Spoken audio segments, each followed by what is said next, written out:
भक्तों की उत्सुकता में प्रार्थना। श्री कराचार्य पाद कहती हैं कि परमानंद संपत्ति के समुद्र स्वरूप जो मकरंद पुष्परस बिंदु श्री नंद नंदन के पदार बिंदुओं से टपक रही हैं, वे मेरे हृदय को निरंतर आनंदित करती रही। श्री रघुपति उपाध्याय कहती हैं कि हमारे स्वामी श्री कृष्ण चंद्र ने इस स्थान पर वत्साचरण किया है और इस स्थान पर भुवन मोहिनी दिन व्यतीत हो जाए। श्री गोविंद कवि भी कहती हैं कि जो निरंतर निकुंज वाटिका में भ्रमण करती रहती है, जो कटी प्रदेश में पीली साड़ी पहने हुए हैं और जो मधुर मुरली बजाने में ही निरत रहती है, ऐसी कदम देवता में हमारा मन लगा रहे। श्री भवानंद जी कहती हैं कि जिनके विशाल लोचन किंचित रक्तवर्ण के हैं,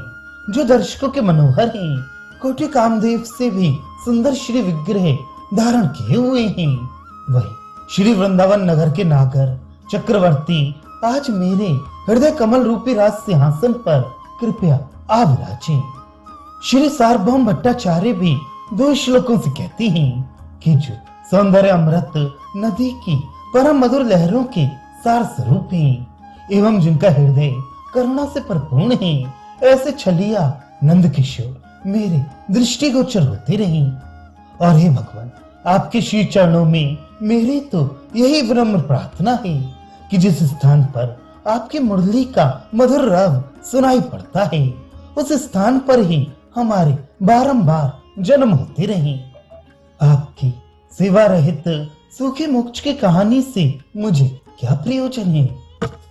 कोई भक्तराज कहते हैं कि हे श्री कृष्ण, आपका प्रसाद, आपका विशुद्ध चरित्र, आपका निखिल भुवन मोहन रूप और नंद नंदन इत्यादि आपके अनंत नाम, ये चारों वस्तुएं मेरी इस प्रकार सेवनीय हो जाएं कि कामी जन जिस प्रकार बारंबार स्वाद ले लेकर कामनी के अधरामृत का आस्वाद लेती हैं, उसी प्रकार भावपूर्वक आपके प्रसाद का सेवन किया करूं और लज्जाशील नवविवाहिता बालिका के वचनों को जैसे उसका पति बड़े प्यार से सुनता है, उसी प्रकार आपके परम सुंदर मंगलमय चरित्रों को बड़े ध्यान एवं गौरव से सुना करूं और जैसे परम सुंदरी नवविवाहिता के मुख सौंदर्य को देखने के लिए सभी नागरिक नर नारी लालायित रहती हैं, उसी प्रकार में लोकोत्तर सुंदर आपके रूप का नक्शिक दर्शन किया करूं और जैसे अपने पति से बहुत दिन से बिछड़ी हुई सती वनिता अपने पति के द्वारा प्राप्त संदेश को बारंबार अपनी अंतरंग सखियों से कहती रहती है